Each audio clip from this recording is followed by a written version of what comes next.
Hello and welcome to Talking Will Help podcast. I am so grateful that you have joined us wherever you're at in the world, wherever you're at in your life. I'm excited to introduce you to our guest, Jenn. She is amazing and has a long list of stewardships. But before we get started, the point of this podcast is to have those conversations that meet you where you're at.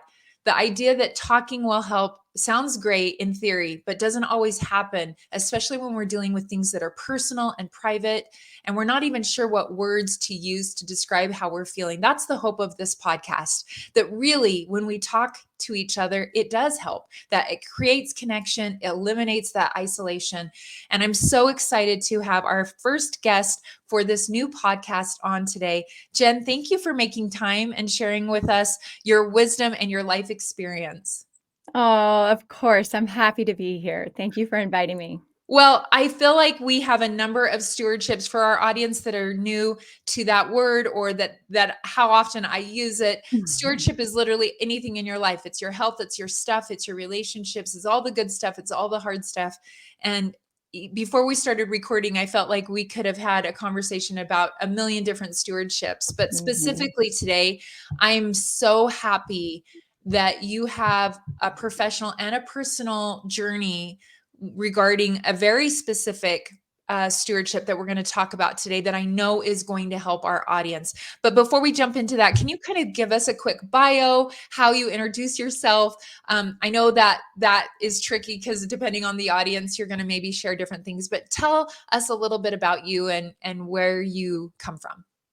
Okay. Well, I'm a Southern gal. I'm from South Carolina, born and raised, as are my ancestors back to the 1700s, I recently discovered. So we're Wow. true Southerners. um, but I have grown up here and lived here most of my life, but I did attend BYU, and that's where I was first married. And I was married for 11 years and then went through a divorce and was a single mom with 3 children for a few years and was able to get remarried. And I married someone who was also married before. And then we had a baby together. So we raised our blended family of 5 children over the last 18 years, almost all raised. Our youngest is 16 and a junior in high school. But yeah, it's been a wild ride, like you said, with many stewardships along the way. And what I do now is I work as a life coach for men and women dealing with divorce, primarily members of the church, but lots of Christian folks that are just struggling. Mhm. It's a difficult stewardship, and I know for myself, it's hard to not lose your faith and lose your hope for a better life, and many people struggle with keeping their faith strong, and what I really try to help people with is turning to God in the difficult journey, and for me and for so many others, He can help you. He will help you get through the difficult time, and so it's really become my personal ministry and mission to help other people get through divorce. And I'm grateful to be able to do it. Well, I'm so grateful for the opportunity that we have to already kind of tease our audience that faith is a part of all of our stewardships if we choose into that. And it's not about one specific religion, but that idea of that, especially when we're facing some really difficult things, we can pull from our faith. But I will say this, and I think this is a really important point, is that especially on Talking Will Help, we want to kind of break the myth that if you are a faith person or you have a certain amount of education or if you eat a certain way or exercise a certain way, that somehow the hard things are going to kind of pass you by. And I think sometimes within our faith communities, especially when the cake doesn't turn out like we thought it was going to, it's almost harder to talk about it. And that's exactly why we want to do the show, is that talking will help. But sometimes when you show up at church and everyone thinks that your family is perfect because you look a certain way on Sunday or Mhm. you post a certain thing on social media and you went on that great vacation, that marriage must be amazing because look at those great vacations they go on, or look at what their kids are doing, or look at how they dress on Sunday. And the reality is, especially with divorce, and we were talking about this before we started taping, it's complex. You know, if you're tuning in because you're either currently going through a divorce, or you're questioning whether or not you're going to be going through a divorce, or you've gone through one, but you can tell that you haven't kind of recovered or healed, or that your faith has struggled, or that your relationships are still in trauma because of it. Divorce happens for a variety of reasons. Sometimes divorce happens and everyone's like, okay, why? Like at the time of this taping, there's been some headlines about Hugh Jackman and his wife after all of these years are divorcing, Mhm. right? And Mhm. my husband and I just had the opportunity to see him in Music Man last year in New York. And every time he was interviewed, he talked about his wife and how much he loved her. And he always squeezed that into the conversation in interviews. And so sometimes the divorce news hits a community and everyone's like scratching their heads like, what? Sometimes it's like, okay, there's rumors, or there's trauma, or there's abuse, or there's infidelity, and there's all of those things. I think today, as we talk about divorce, we want to just acknowledge that those that are listening that may be really coming to this podcast because they need help, they aren't ready to talk about it with anyone Mhm. yet because it's still so personal and private. We want to validate that. Can you tell us a little bit about your childhood and how that kind of shaped where we're going to go with your own journey with marriage? What was your Oh, childhood like? yes. Oh, I love telling this story. Um, so I was raised by my mom, who was single for most of my childhood. Even when she was married, she was my primary parent and caregiver.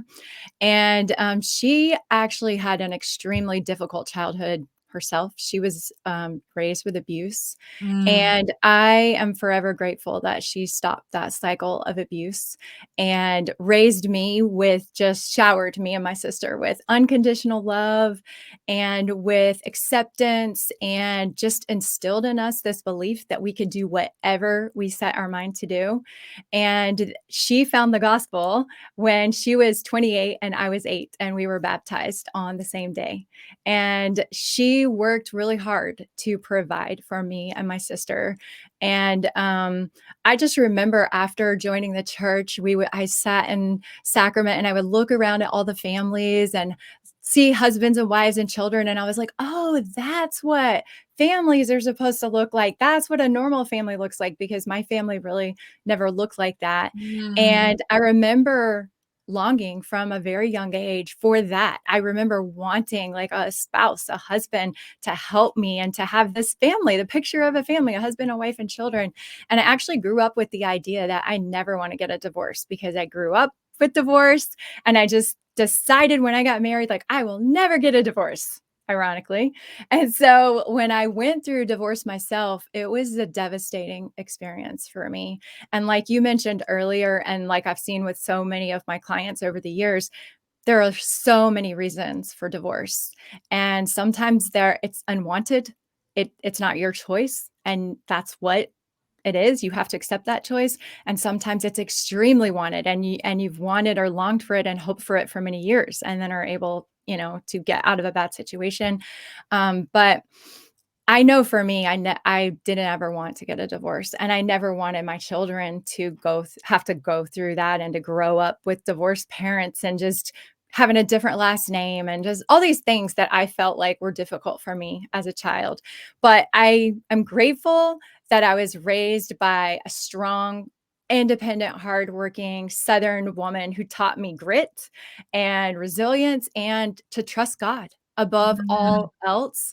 And it helped me. I can see now so clearly how her example was just laid out before me. Just keep taking one step in front of the other and trust in God, and everything would work out. And I'm so grateful that I had that example, and that my mom just instilled in me that belief that if we trust God and keep moving forward, everything will work out. And I feel like it has. I love that so much because there's so many little gems there. But I don't know if we've ever talked about this, Jen, but my parents were divorced too when I was young. And I was in a church community and a school community where it wasn't common. You know, I'm 52 years old, and unfortunately statistics are higher in a lot of different demographics for divorce. And I remember having those same feelings of like, I am never going to get a divorce. And so I love that you kind of pulled the curtain back on this mindset that you were raised with. But I also love that so often as parents, when we're going through difficult times, we mourn what we thought it was going to be for our kids. And Yes. here your mother was preparing you in the best of ways for the hardest stewardships that were going to come, and she had no idea. And so I think oftentimes when we do share our difficulties with each other, that's why talking does help, right? We have no idea how someone who is watching us, loving us, listening to us, or living with us is watching us, and it's planting seeds for things in the future that they're going to need to harvest, right? Yes. Yes. So true. And I love that you were so honest about the fact that you knew what it was like to go through a divorce. So I don't want you to share more than you want to share, but what can you share fast forward about what happened in your own marriage and what led to your divorce? Sure. So, when I graduated from high school, I went out to BYU and I met a nice young man in my BYU ward my freshman year. And he was AP on his mission, and we were married in the temple. You could say we checked all those boxes. Yeah, And and for our so, listeners that aren't members of the Church of Jesus Christ of Latter-day Saints, AP is like a high leadership position for when our young men go out to serve for 2 years on missions for the church. And so, yeah, that's definitely a box checker. oh, yes, it's like the highest Yeah, position yeah, they and could somehow it gives you a aspire sense to. of certainty or Yeah. whatever. I don't I know. don't know. Yeah, it's a status thing, Yeah, but yeah. it meant something at that time. But I felt like we had checked all the boxes. And from the beginning, it was a difficult marriage. And of course, I was 19. I was very young. I didn't really know any different. And after 11 years of struggling and supporting and loving him through some addictions and that led to extramarital affairs, I found myself divorced with 3 young children. I was 30 years old at that time, and it was devastating for me, and ultimately became a pivotal point in my life. I had devoted my life and my family to the Lord and to living, what I knew was the way I wanted to live my life, and I had to decide, like, do I still believe all of that? Am I still going to live this lifestyle? Am I still going to live, committed to these standards? Because, I had a lot of hope and a lot of expectations about how my life would be Mm, if I did all the right things. And when I did all of that and then things turned out so drastically differently than I had hoped, it was a turning point. It was a pivotal point for me. And I decided right then and there, like I was going to deepen my spiritual roots. I was going to hold on tighter to my Father in heaven. I didn't doubt him. I didn't doubt my faith. I knew things were different than I thought they were going to be. They had not gone the way I had hoped and I had planned, but I dug in deeper and I trusted God more. And I like to say that I built my spiritual muscles. We don't really know how strong we are, how much we can take until we find that limit, and that's what I did. I just clung to my faith and I trusted God and I just kept taking one step in front of the other and hoped and prayed and believed that the Lord would provide and take care of me and my children. And He did. I hadn't worked outside of the home up until that point. I had been a full time mom all of those years, and there were some scary times. I didn't know how we were going to make it. I didn't know if I was going to have to sell my home and move and how I would take care of myself, and the Lord provided for us. wow. Well, can we go back to, you said some really important things that I think if you are listening to this and you are going through some betrayal trauma and addiction in a marriage, that is a whole layer to the divorce aspect that is usually what we are not talking about. Like, Mhm, you are not going to the community center or the soccer game or church meetings or seeing someone at the grocery store and sharing what happened again the night before, or how you mhm, checked in on something and found out there had been an affair, right? mhm. Can you share a little bit of what you learned during that time? Because that 11 years, you just said it really quickly, but that is a lot of living of trying, of what kinds of things did you try to do? How did you know, like, how bad did it get? And then at what point did you know, okay, we're Yeah. done. I can't keep trying to fix this. Yeah. That's such a good question because it didn't happen quickly. It like you said, that's a lot of years of living. And in the beginning, my background was in psychology, my degree was in psychology. I was reading books and praying and fasting and learning about addiction, and I just thought, "We can do this. I will help him. I will pray for him. I will fast for him. I will do what it takes. We'll put safety measures in place with we didn't have cable and things." This was back in the day. Yeah. Yeah. And, When now the phone has you don't, yeah. yeah, so it's a different world, Yeah. but I really took it on as we're gonna fight this together and I'm gonna help him and we're gonna overcome this together. And I believed in him and hoped and prayed and spent a lot of my life like praying and fasting and believing that he could overcome this addiction. And gradually over the years of our marriage, I realized my belief and my hope, it was stronger than his. I Mhm. I I wasn't gonna give up. I didn't decide it wasn't possible, but he had his agency and he still had to make his own decisions. And ultimately, I feel like it happened as I matured. I realized I can love and support and sustain and forgive. And that's a whole Another huge subject to learning that. Yeah. process. Forgiving just it really changed me. It changed me forever. Forgiving him for the addiction, for the affair the first time, it changed who I am because I literally believed I didn't think it was possible.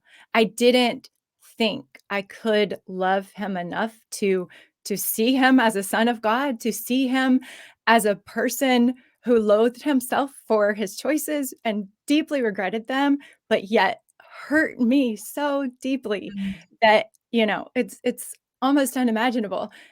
But I did. The Lord is so amazing in the power of the atonement, and as I just turned to him and trusted him and was willing to open my heart and to allow the Lord to let me see him that way and to let me recognize his his remorse and his regret and his challenge, really, that he was at the mercy of this awful addiction as much as I was, and the pain that it was causing me, it was causing him that pain too, and really, it changed me forever to be able to forgive him and recognize that that was an important part of my journey and his journey. C.S. Lewis often says forgiveness. I'm paraphrasing. C.S. Lewis, I think, says it this way: forgiveness is a beautiful concept until it's, required. We can talk about it all we want, but when you are going through betrayal and the cycle of addiction, and I love that you share that that is a gift that can come, but many in our audience may not be there yet, and that's okay as well. I think very much we need to be gentle with ourselves in that process, but I think it can be a place on a map that you're trying to head towards it, at Yeah, least, because it's the gift you give back to yourself. Like you said, it changed who you were, and that can't be taken away. Like, no, it changed the character of who you were and how Jenn shows up in the world. And I think that's the principle of stewarding that's so important, is that stewardships, the good ones and the hard ones, either sanctify us and help us become more, or they sabotage who we came to earth to be. That's my belief in that. And so I love yes, that you are honest that it was horrible. It was yeah. horrible. And It yet, was horrible, but but it changed me for the good. It the it good. it helped me come to love him, myself, the Savior so much more. It helped me just appreciate with that we all have flaws and humanity, and it helped me really just grow so So much spiritually. so all that fasting and praying in his behalf wasn't lost, even though the outcome wasn't what you thought it was. Is that what you're No. saying? Yeah, yeah, What that it strengthened my faith in a way that when it became a pivotal time and I had a choice to make, it gave me the strength to trust more, to lean more into trusting God and Because you had built those muscles with right, God. You had built that relationship with God. It wasn't about your spouse. right, and that's ultimately, even though my marriage ended, after all of that, I don't regret any of that time. I don't regret those choices. I don't regret forgiving and even suffering through the addiction with him. This is something I share with everyone that I help and work with. Give your marriage your all, everything. Forgive and trust and love again and again and again, because you keep that stays with you. All of Because those that's who experiences. you are. That's who you become. Yes. So what was Yeah. the lesson for you when you knew it was time? Like, was there a moment? Was there a prayer? Was there a conversation with a therapist where you were all of a sudden realized, wait, I am more committed to this, fighting this and saving than my spouse is? Was that kind of the moment that was there a moment, or was it like a slow, gradual process? Because I can feel in our audience people saying, like, I'm right there. I don't quite Mhm. know yet. Is there one more of my all I can give? And can I Mhm. compensate for my partner and the fact that they're not giving their all? Was there a moment, Jenn? Yeah, for sure.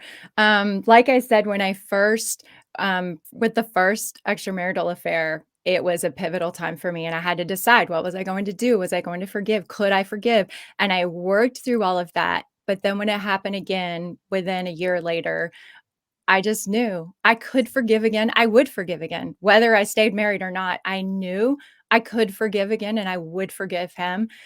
But would I stay married to him? That was the question. And I took it to the Lord. I went to the temple fasting and praying, and I knew without a doubt the answer was no.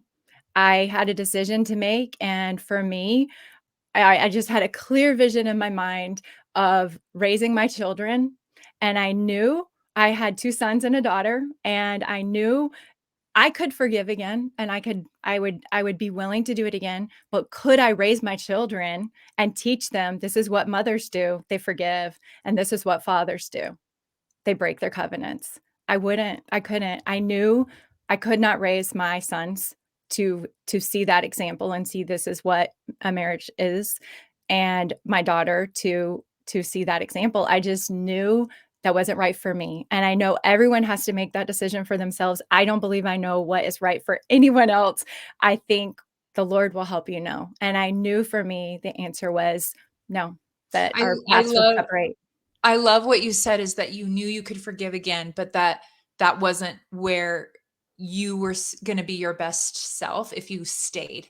You Yeah. wouldn't be the best mom, you wouldn't be the best version of you, even though you knew you were still gonna have to work through the forgiveness process, and I think that's an important part of divorce, Yeah. is that I see people all the time that, and my own parents I've watched learn to create a friendship and a support of each other, but knew they couldn't be married anymore, right? That Mhm. that that didn't come overnight. That came because they kept have to individually progress and Yes. work through that. Just because there's a divorce doesn't mean you don't stop doing the work. And so, Right. right, that Right. you see people probably all the time that are still stuck in that pain, and they're not even Mhm. married anymore, but that pain is still the dictator of their lives. Oh, yes. Oh, yes, and that is what I really love to help people work through, is not to carry that pain, to move on from that pain and grow and let it go. Let it Mm. go. Yeah, it's What would powerful. you say was your number one mental health tool then and maybe now?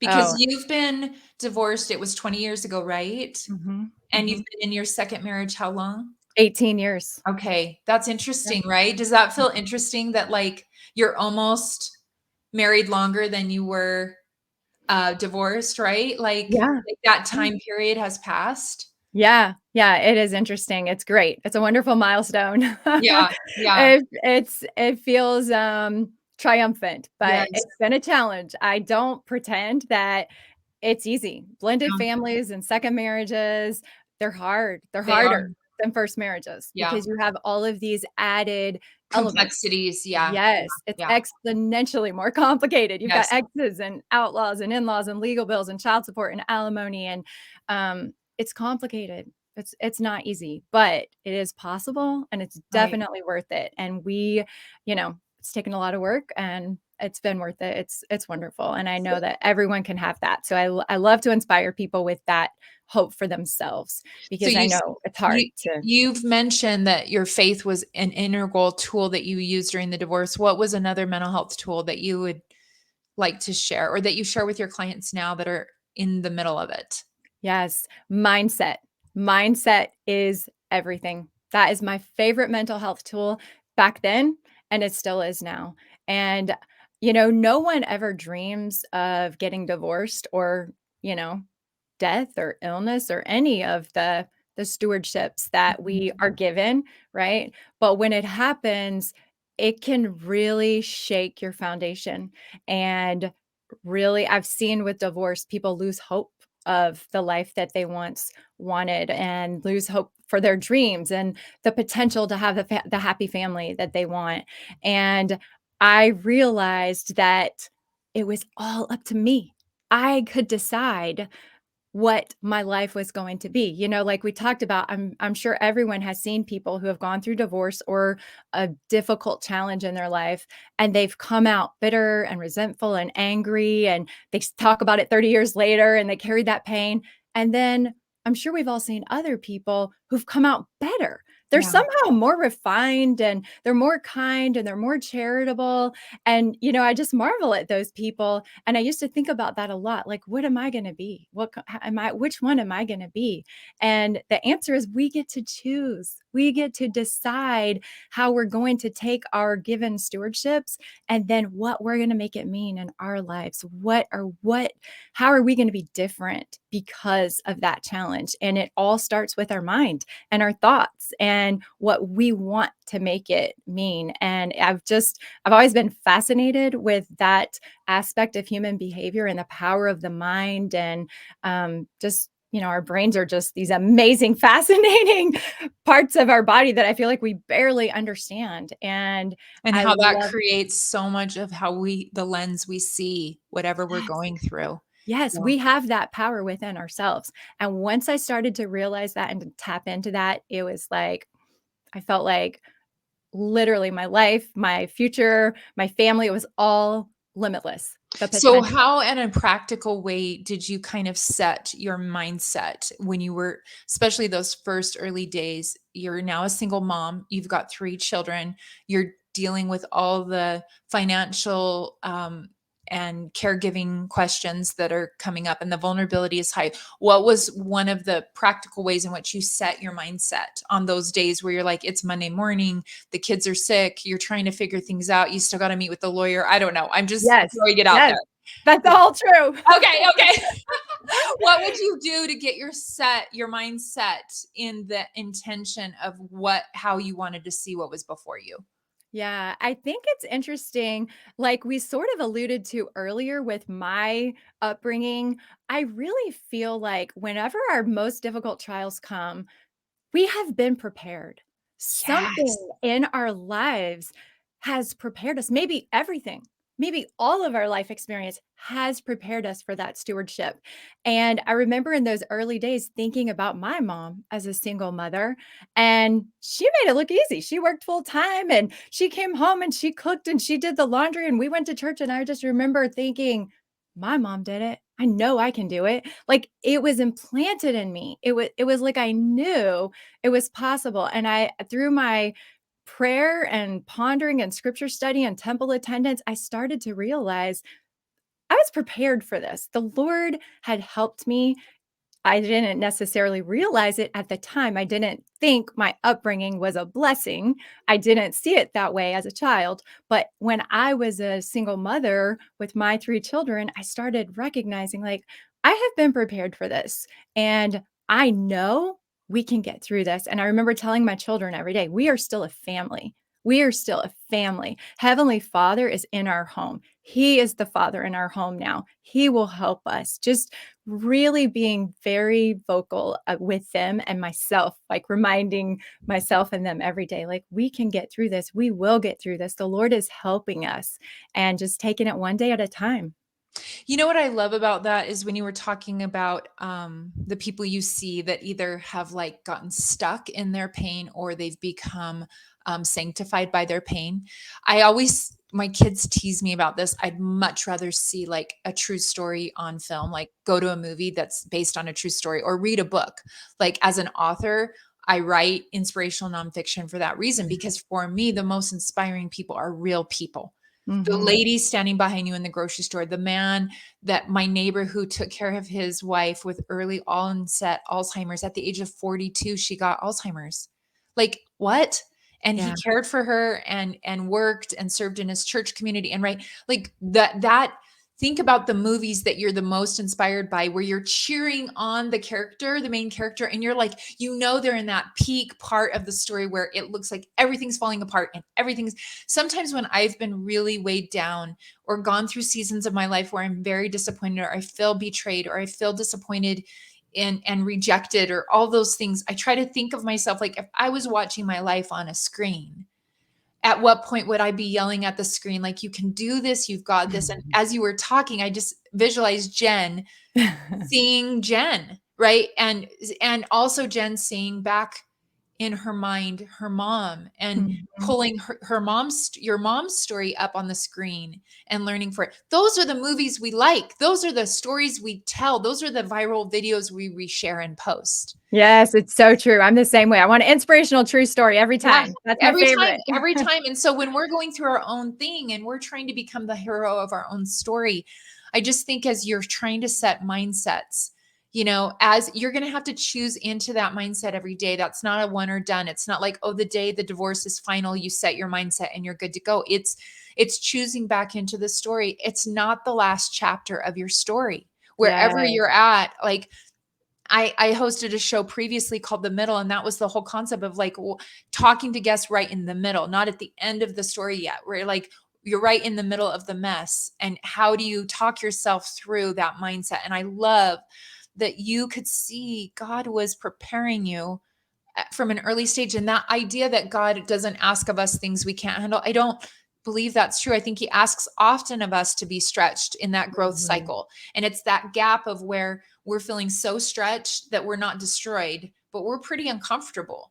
And Mhm. that's what this podcast is about, is like it's in that phase that we really do talk to friends to get that help to keep going forward. So what have you shared with friends and with your clients that have gone through a similar experience to help them forward? And you can take like whatever is coming to your heart in that, because I know that you have clients that are like at the very beginning, some are in the middle, some are at the end. What have you said to friends, or what do you feel in our audience is most helpful maybe in that journey through divorce? What would you share to a friend about what their experience is and how you can help based on what you went through? Oh, there's so much to share. Okay. Yeah, helping other people that are faith-filled get through their divorce journey has really become my personal ministry before it became my career. And I would say really what was the most important and integral part for me, and that what I try to share with others, is look to the Lord. That I encourage everyone to turn to God in their struggle. And as much as I do feel like we are somehow prepared for our stewardships when they come, there is that gap that we talked about that, we have to stretch for. And then there's just parts that we cannot do on our own. And that's where God comes in and he makes up the difference.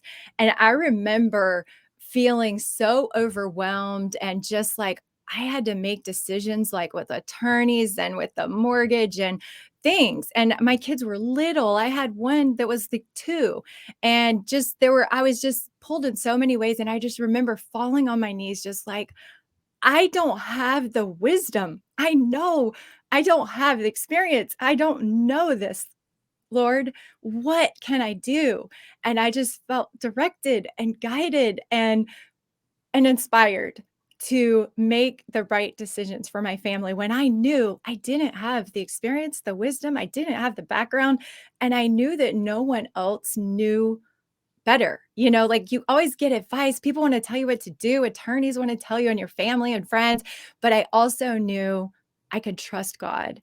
And there were things that I wasn't prepared to handle that I knew I didn't have the skills for. And I saw him just work miracles in my life. And I've seen it in the lives of so many others. When you just do all that you can and you stretch and you grow and you trust, but God will come in and make up the difference. And that's what I really try to help other people do in their journey, is grow closer to God through the struggle of divorce. What do you say to a client or a friend that is maybe angry at God because they worked so hard? It wasn't their choice. They didn't break their marital vows. They didn't lie. They didn't cheat. They didn't do the trauma causing, so to speak. What do you do to help them, like, try to find that way forward? Because I do believe, regardless of faith, I love having interfaith conversations for this reason, because people of other faiths teach me all the time how to reach out to God in their lives and how they practice their religion and their faith. What do you say to, though, a friend that is like, I don't trust God right now? Yeah, I love that question because I have felt that. I remember feeling that way. Like, I honored my covenants. What happened? How could this happen? I haven't broken any covenants. Um, I think it's a struggle you have to walk through personally and keep trusting, even when it feels like this is too hard, this is wrong. You have to keep trusting God that the experiences that you have in your life are for you. They're not to you. They're not done to punish you. It doesn't matter what heavy, hard stewardship you're called to bear.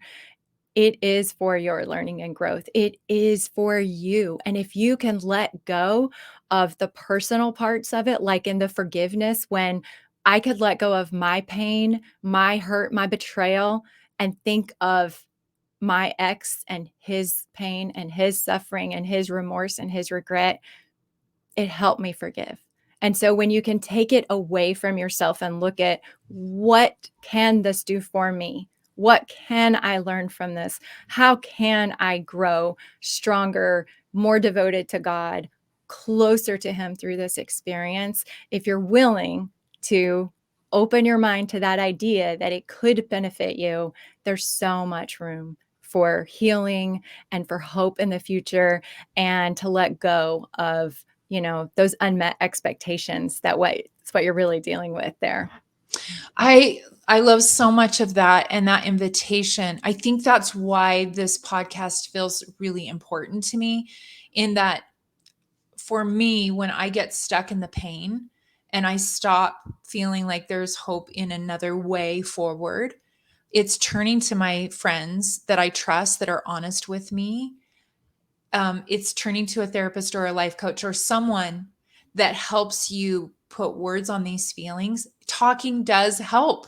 Like, Yeah. literally, that is exactly why this podcast feels so important, is that I hope our audience feels like they're having this conversation with Jenn and I, that talking does help, that when you start to feel like those thoughts and feelings are kind of put out here instead of always jumbling inside of your head and your heart, to where you can't see and you can't feel and there's no more joy, and you're weighed down and you're not sure how to go forward, literally talking helps. And I as you were sharing, I thought, I wonder what Jenn of the past, of 20 years ago, what that Wednesday happened when the car broke down and the kids were sick, and you didn't know who to call for help, or what was a miracle that happened during that time, that kind of, what's one that stands out to your mind that gives someone that maybe hasn't seen the miracle for a while, or they're not sure someone's aware of them, that's bigger than the situation?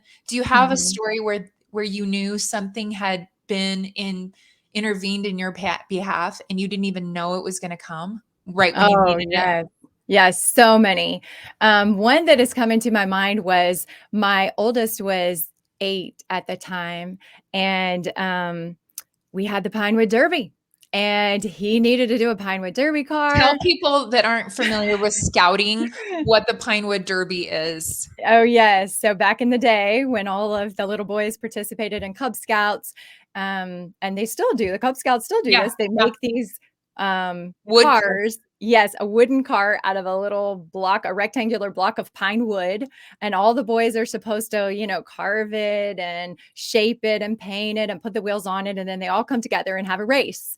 Every year, it's a little annual thing, and this is my oldest, his first time in the Pinewood Derby, and I was like, I don't know how I'm gonna do this. I have 2 younger kids. I don't know anything about Pinewood Derby car, and, right at that time, my home teachers, it was just such a beautiful companionship. I had an 85-year-old man in our ward who was the sweetest man in our neighborhood, and his companion was this younger man in his 30s who had no children. And home And teachers are ministers or people assigned in your church community that can come and help you and check on you, for those that aren't familiar with that vernacular. So I love yes. that there was an older and a younger. I love that. Yes, and they were just the sweetest, and the younger man, like, it wasn't even on my radar. There were so many things I was dealing with and had going on in my mind. Pinewood Derby was not one of them, but he was aware. He was paying attention to my family. He knew there was a Oh, I need love there. that. I love Oh, that. I love that oh, community yes. collection of watching out for each other. I love Oh, that. yeah, and that he was watching enough to see a need that I didn't even recognize yet, wasn't even on my radar yet, came to me and said, "Could I please work with Braden? I'd love to come and get him once a week." This was my oldest, "And we'll work on the car, and I'll help him build it," and I just cried. I knew I hadn't even prayed and asked for this help with this yet, and the Lord had just sent this wonderful servant to come and help me, and he came and got my son every week for several weeks, maybe a month or 2, and they built this car together, and he raced the car, and he won. He won the Pinewood Derby.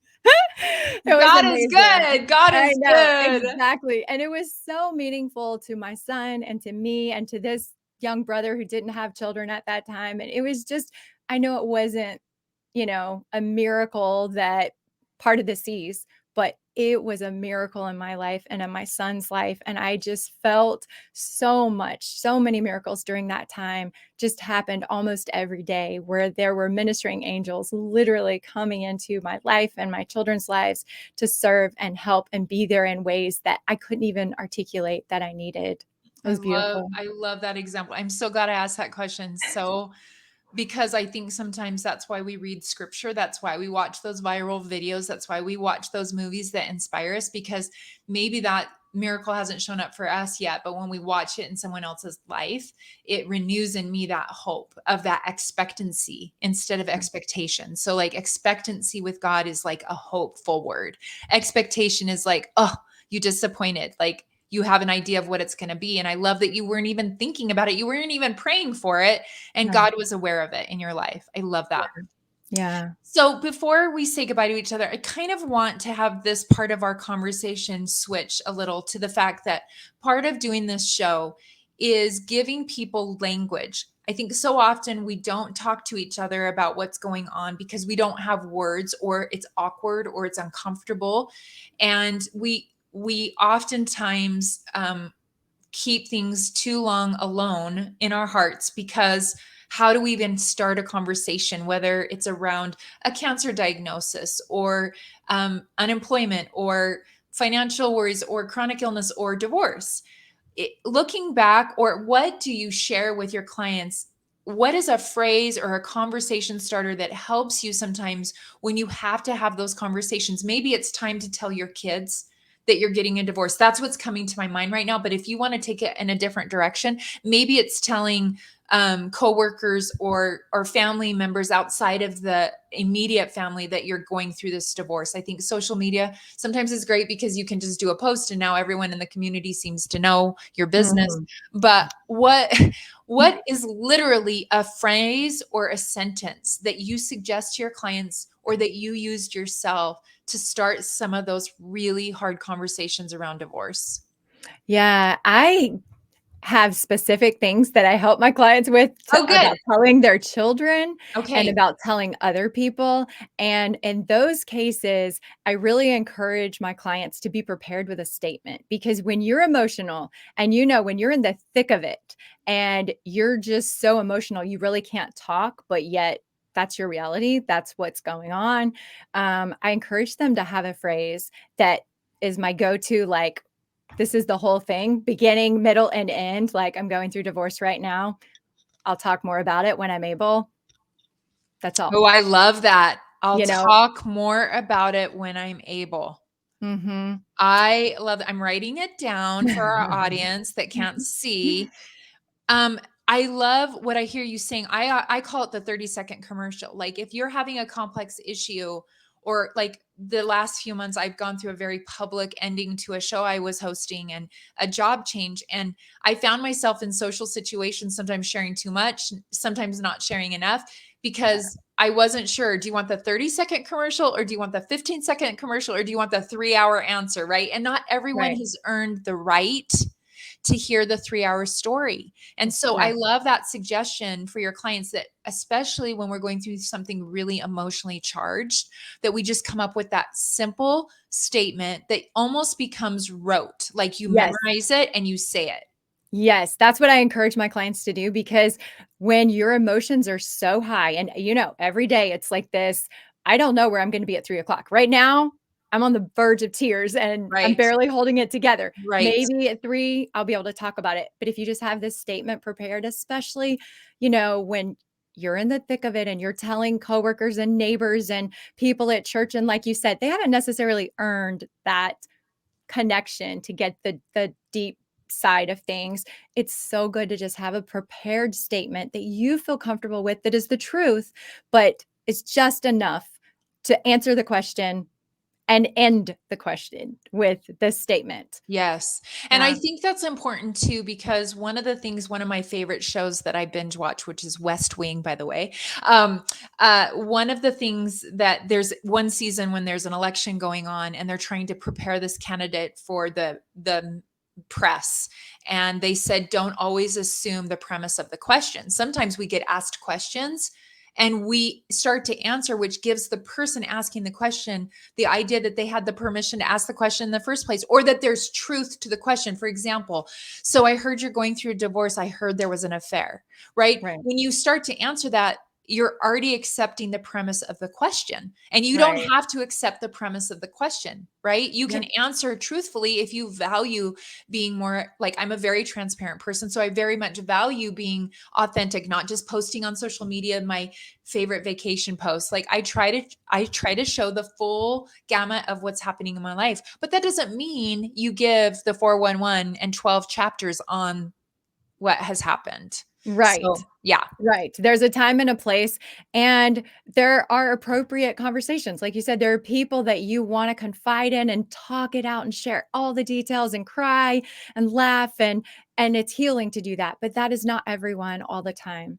And it Mhm. has been helpful to me to just have a prepared statement, practice with my clients, get them at a place where they're comfortable sharing that. And it's empowering when you feel like, I can now discuss this or at least make a statement without falling apart and without sharing everything. So I I love to do that. I love that. Jen, I am so grateful. Like talking with you has helped me, and I'm not going through a divorce, but I think that's the other important part of talking about our stewardships. As a writer in books that I've written, I've had readers come back to me and say, I was reading this particular story. It is nothing that I'm going through, but it totally helped me have a perspective about what I am going through. And so, what I love about conversations like we just had is that I can feel the takeaways for our audience.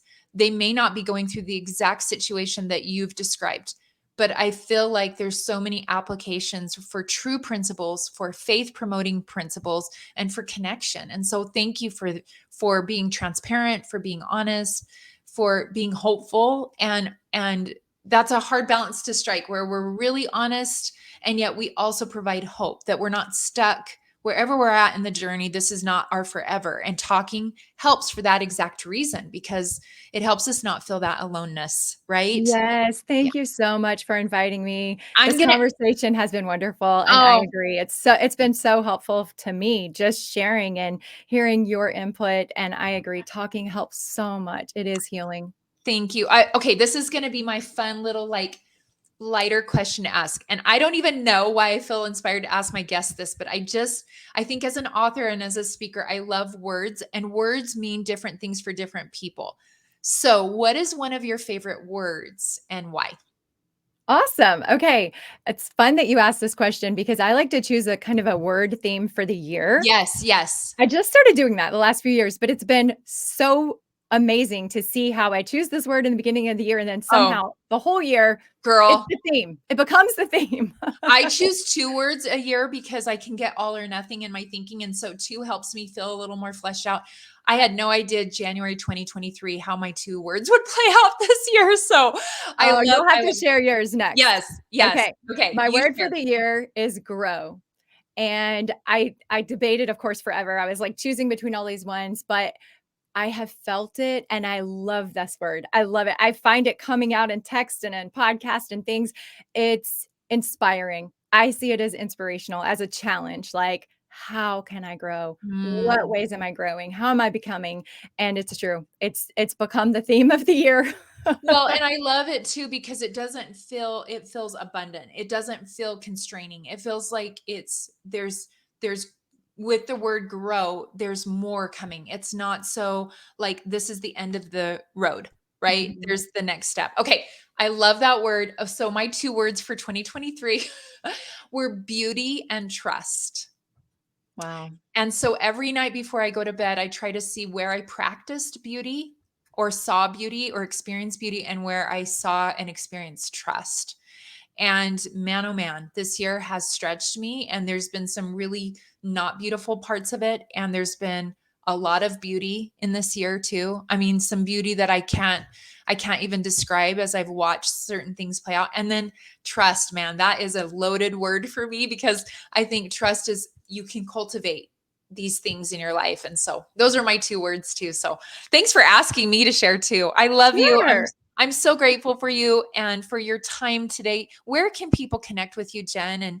And if they want to work with you, maybe they find that they're going through a divorce themselves, what's the best way to connect with Jenn?